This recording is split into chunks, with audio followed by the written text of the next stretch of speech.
Hi everyone, and Shana Tova. My name is Maoz Inon. I'm an Israeli. Lived all my life in Israel. I was born in Kibbutz Niram, about 1.5 kilometers from the border with Gaza. The kibbutz where my father was born, and a kibbutz that was established by my grandparents about 90 years ago. When I was 14, my parents and my family, my three sisters and young brother, we decided to move out from the kibbutz, and we got even closer to the border with Gaza. We moved to Netiv Asara, and my parents built our house 200 meters from the border. And that's where when I called my father on October the 7th morning in 7:45, he was speaking with me from the safe room, sharing with me the noise of the shooting, of the bombs, of the sirens, from the Hamas attack. I just told him that I love him and I love mom, that I could hear in the background, and to be safe, and that we'll talk soon.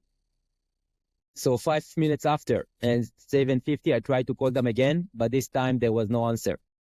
For the entire day, we tried to reach them, and only in 5 in the afternoon, we were able to reach the security officer of Netiv Asara, who told us that my parents' house is burned to ashes and that there are two bodies inside.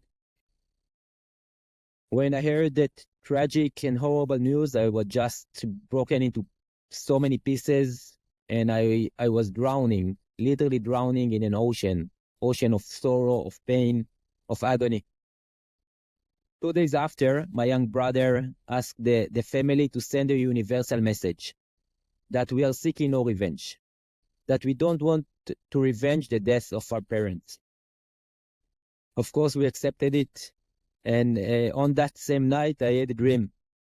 And in my dream, I could see the entire humanity crying, and our bodies were wounded from the war and burned from the war, and the ground was soaked with blood. And as we cried, our tears washed our bodies and healed it. And then our tears washed the ground, washed the blood from the ground, and pured and cleaned the ground. And then I could see the path to peace. And I've decided that this is the path I'm going to choose in order to cure myself, to heal myself, and to suggest this cure and healing to everyone who is listening to me. And there are only 3 words that I really want to share with you today. Those 3 words are that peace is possible. Yes, peace is possible. And in order to harvest peace in the near future, we must seed, we must sow. We must sow the seeds of hope, the seeds of forgiveness, and the seeds of the future. And now in October is the month that for the last 60 years, my father would sow wheat in the fields of the Negev. It doesn't matter how devastating the year before was, if it's because of floods, or droughts, insects, he would always say that next year will be better, and it's up to him to make it better. And the future is where Israelis and Palestinians meet.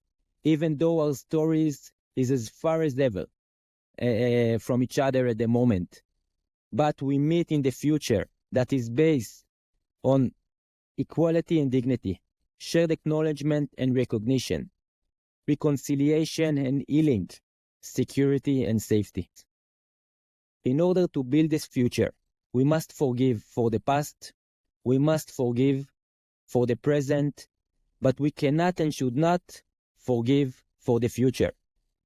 And I want to offer you, to ask you, not to ask for forgiveness, but forgive. Forgiving is the strongest tool there is. So in order to be free, in order to build the future, I've decided to forgive.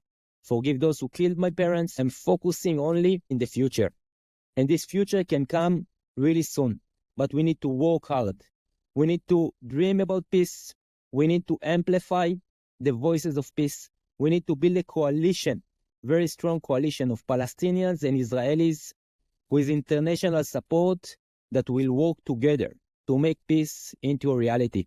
And this is my call to action for you. Dream about peace.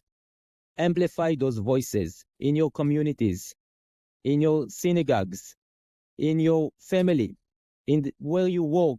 We must convince everyone and change the discourse that peace is possible, and we are the one. We are this chain in the link that will make what those who came before us didn't make.